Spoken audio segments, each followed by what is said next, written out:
Father, we are ready to eat the food. पिता, भोजन करने के लिए हम तैयार हैं। पिता, भोजन करने वास्ते असीं तैयार हां। Holy Spirit, serve the spiritual food to each and every one of us tonight. पवित्र आत्मा, आज रात हम बैठे हुए प्रत्येक के सामने इस बड़े भोज को परोस कर दे। पवित्र आत्मा, आज रात इत्थे असीं जो बैठे हां साडे सामने इस वड्डे भोजन नूं तो परोस दे। Father, we ask all these things in the name of your Son Jesus Christ. पिता, ये सब बातें प्रभु यीशु के मधुर नाम में हम मांगते हैं। पिता, ये सारियां गल्लां प्रभु यीशु मसीह दे नाम विच मंगदे हां। Amen. आमीन। Let us turn to Acts chapter 1 verse 8. प्रेरितों का काम पहला अध्याय 8वां वचन हम पढ़ेंगे। रसूलां दे काम उसका पहला अध्याय उसका 8 वचन। Acts 1 verse 8. प्रेरितों का काम पहला अध्याय 8वां वचन।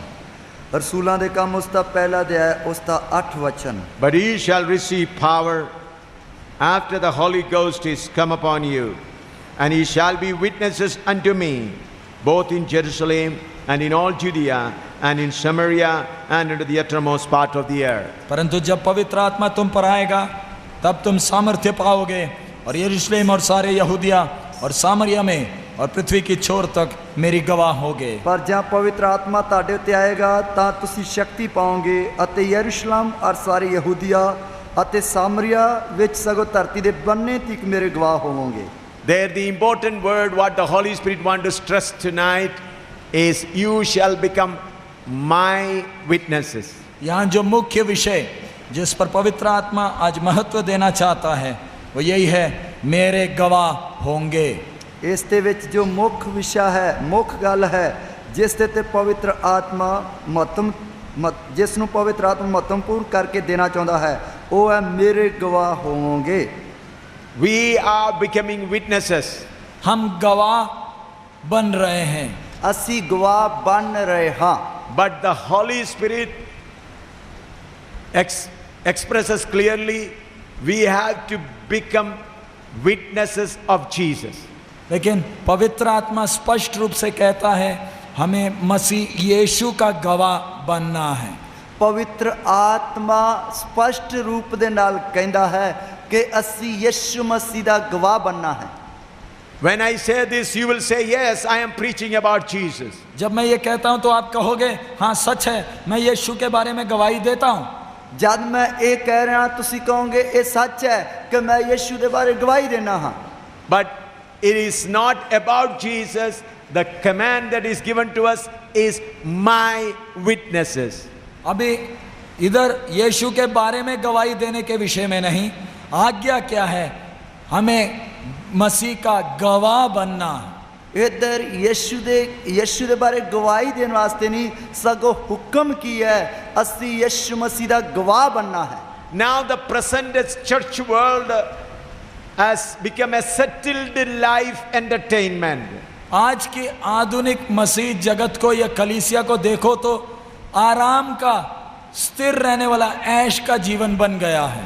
आज की वर्तमान मसीह जगत नू देखो ते बड़े ही आराम दा सुख विलास दा जीवन बन गया है। Look at the thinking of the pastors and thinking of the believers. आज के विश्वासी और पास्टरों के विचारों को जरा देखें। आज ते पास्टर अते विश्वासियों दे विचारां नू ख्यालां नू थोड़ा जिहा वेखिए। They want a settled life. वो एक आराम का सुखमय जीवन चाहते हैं। ओ आराम दा चैन दा सुख वाला जीवन चाहते हैं। I'm not saying that enjoying life, a settled life, that means not moving here and there, a settled situation. मेरा कहने का मतलब एक आनंद का ऐश का जीवन नहीं, लेकिन एक ऐसा जीवन जिसमें कोई उथल पुथल नहीं है, एक ही जगह में सामान्य तौर पर कोई मुसीबत के बिना आराम का जीवन। तो मेरे कहने का मतलब आनंद अते खुशी दा जीवन नहीं सगों के एक ही बराबर समान जीवन जिस दे विच कोई भी ला चढ़ा उथल पुथल ना होवे, इस तरह का जीवन। But that is not the scriptural way. लेकिन वो वचन के अनुसार का जीवन नहीं है। पर वो वचन दे अनुसार दा जीवन नहीं है। Before the Holy Spirit came on the day of Pentecost, all the people were settled in their lives.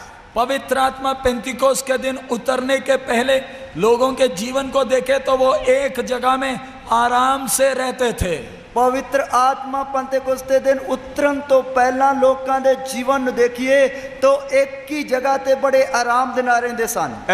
Not in one place, every family in their own places. हर एक परिवार अपने अपने जगह में रहते थे। ਹਰ ਪਰਿਵਾਰ ਆਪਣੀ ਆਪਣੀ ਜਗ੍ਹਾ ਤੇ ਰਹਿੰਦਾ ਸੀ। They were husband and wife living together, making their house and having children, sending them to school and having their business, everything going on in a settled way. एक सामान्य तौर पर पति पत्नी एक साथ रहते हैं, बच्चे भी साथ हैं, मकान बनाते हैं, बच्चों को स्कूल भेजते हैं, काम धंधा करते हैं, आराम से घर का कारोबार चल रहा है। ਇੱਕ ਆਮ ਹੀ ਤੌਰ ਤੇ ਪਤੀ ਪਤਨੀ ਬੱਚੇ ਜਿਹੜੇ ਹੈ ਉਹ ਇੱਕ ਸਾਥ ਰਹਿੰਦੇ ਹਨ, ਬੱਚਿਆਂ ਨੂੰ ਸਕੂਲ ਭੇਜਦੇ ਹਨ, ਕੰਮ ਧੰਦਾ ਕਰਦੇ ਹਨ, ਇਸ ਤਰ੍ਹਾਂ ਬੜੇ ਆਰਾਮ ਦੇ ਨਾਲ ਰਲ ਮਿਲ ਕੇ ਰਹਿੰਦੇ ਹਨ। But on the day when the fire came, their settled life was completely shattered. लेकिन जिस दिन पवित्र आत्मा आग के साथ सामर्थ के साथ उतरा, उनका साधारण जो जीवन था वो बिल्कुल उथल पुथल हो गया। ਪਰ ਜਿਸ ਦਿਨ ਪਵਿੱਤਰ ਆਤਮਾ ਅੱਗ ਅਤੇ ਸਮਰੱਥਾ ਦੇ ਨਾਲ ਉਹਨਾਂ ਵਿੱਚ ਉਤਰ ਆਇਆ, ਉਸ ਦਿਨ ਤੋਂ ਉਹਨਾਂ ਦਾ ਸਧਾਰਨ ਜੀਵਨ ਜਿਹੜਾ ਸੀ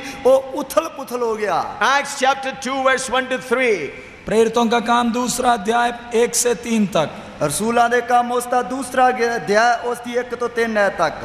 And when the day of Pentecost was fully come, they were all with one accord and in one place.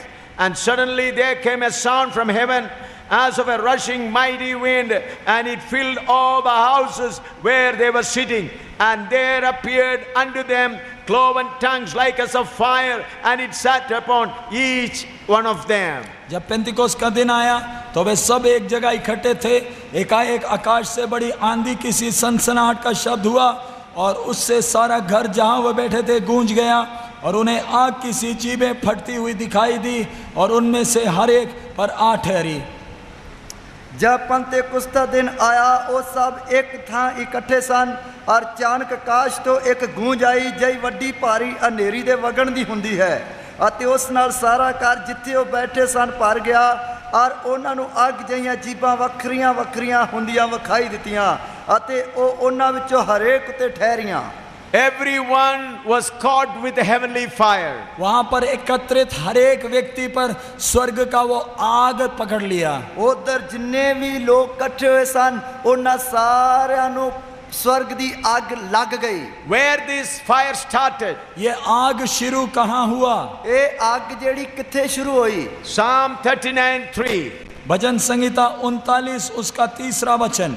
जबूर 39 उसकी 3 आयत। My heart was hot within me while I was musing, the fire burned, then spake I with my tongue. मेरा हृदय अंदर ही अंदर जल रहा था, सोचते सोचते आग भड़क उठी, तब मैं अपनी जीभ से बोल उठा। मेरा मन मेरे अंदरों तप गया, मेरे सोचत्या सोचत्या आग भड़क उठी, ता मैं अपनी जीभ तो बोल उठया। These people were waiting for 10 days for this fire. ये व्यक्ति जो ऊपरी कोठरी में बैठे थे पिछले 10 दिन से स्वर्गीय आग की इंतजारी में थे। और ये व्यक्ति जो ऊपर दी कोठी विच बैठे हुए सन पिछले 10 दिनों तो स्वर्ग दी आग दे इंतजार विच सन। They saw Jesus going up. इन्होंने यीशु का स्वर्गारोहण देखा है। इन्होंने यीशु मसीह नो स्वर्ग लोक हुंदे वक्त वेख्या है। Then Jesus said, wait till you are clothed with power from high. प्रभु यीशु जाते समय इनसे कहा था इंतजार करो जब तक ऊपर की सामर्थ ना पाओ। प्रभु यीशु मसीह ने जांदे वक्त इन्होंने कहा और डी करो जब तक ऊपर दी शक्ति ना पाओ। 120 people sitting secretly in one room and praying. 120 लोग गुप्त तरीके से ऊपरी कोठरी में बैठकर प्रार्थना कर रहे हैं। 120 लोग गुप्त तरीके दे नाल ऊपर दी कोठी विच बैठ के प्रार्थना कर रहे हन। Their situation was very bad. उस समय की परिस्थिति उनकी बहुत खराब थी। उस समय दी हालत उन्हां दी बहुत ही ज्यादा खराब सी। All Jewish nation were against them. पूरा यहूदी समाज, पूरा देश उनके विरोध था। पूरा यहूदी समाज अते पूरा देश उन्हां दे खिलाफ सी। Yeah, Jewish priests and the Jewish leaders were telling these people wanted to destroy our religion. We finished their leader. तब वो यहूदी समाज के अधिकारी याजक लोग कहते थे कि ये तो हमारे धर्म को खत्म करना चाहते थे, लेकिन इनके अगुए को, इनके नेता को हमने खत्म कर दिया। पर तद यहूदी समाज ਦੇ ਜਿਹੜੇ ਮੋਤਬਾਰ ਬੰਦੇ याजक सरदार ਕਹਿੰਦੇ ਸਨ, ਇਹ ਜੋ ਸਾਡੇ ਧਰਮ ਨੂੰ ਖਤਮ ਕਰਨਾ ਚਾਹੁੰਦੇ ਸੀ, ਅਸੀਂ ਇਹਨਾਂ ਦੇ ਆਗੂ ਨੂੰ ਖਤਮ ਕਰ ਦਿੱਤਾ। Now whatever person we find, we should kill them all. अब बाकी जो कोई मिलेगा उन सबको हमने खत्म करना है। बाकी सब जो कोई सानू मिलेगा ਉਹਨਾਂ ਨੂੰ ਵੀ ਅਸੀਂ ਖਤਮ ਕਰਨਾ ਹੈ। Roman government was also on their side. रोमी सरकार भी महायाजक के साथ थे। रोमी सरकार भी प्रधान जाजकां दे नाल सी। They also spread a rumor. They came and took away his body from the tomb. तब उन्होंने एक झूठा इल्जाम, एक आरोप खड़ा किया कि वो चेले आए और कब्र से लाश को चोरी करके ले गए। तद ਉਹਨਾਂ ਨੇ ਇੱਕ ਝੂਠਾ ਦੋਸ਼ ਲਾਇਆ ਕਿ ਚੇਲੇ ਆਏ ਉਸ ਦੀ ਲਾਸ਼ ਨੂੰ ਕਬਰ ਵਿੱਚੋਂ ਲੈ ਗਏ। By spreading this rumor, the Roman government also turned against them. इस गलत आरोप के कारण रोमी साम्राज्य भी इन विश्वासियों के विरोध हो गया। इस गलत दोष लाने के कारण रोमी साम्राज्य भी इन्हां विश्वासियों के खिलाफ हो गया। Because the Roman government put the imperial seal on the tomb. क्योंकि रोमी साम्राज्य ने अपना मोहर उस कब्र के ऊपर लगाया हुआ था। क्योंकि रोमी साम्राज्य ने अपनी मोहर उस कब्र के ऊपर लाई हुई सी। They ordered a special duty squad of soldiers to take care of the tomb. और उन्होंने फौजियों का एक दस्ता लगाया था कि वो कब्र की रक्षा करे। अते उन्होंने सिपाहियों का पहरा लाया हुआ सी कि उस कब्र की रखवाली की जाए। But when the news has spread, they have come and attacked the soldiers and taken out the body by force. The Roman soldiers, Roman government also turned against them. लेकिन ऐसा समाचार फैलाया गया कि चेले आए, फौजियों पर हमला किए, मोहर को तोड़कर लाश ले गए। ये समाचार मिलते ही रोमी साम्राज्य भी इन विश्वासियों और चेलों के विरोध हो गया। और इस तरह की खबर फैलाई गई कि चेले आए, उन्होंने पहरा देने वाले सिपाहियों ते हमला किया अते लाश जड़ी कब्र विचों कढ़ के चोरी करके लै गए। इस तरह की खबर भी फैलाई गई जिससे का रोमी साम्राज्य उन्हां दे खिलाफ हो गया। So the Jewish nation is against them.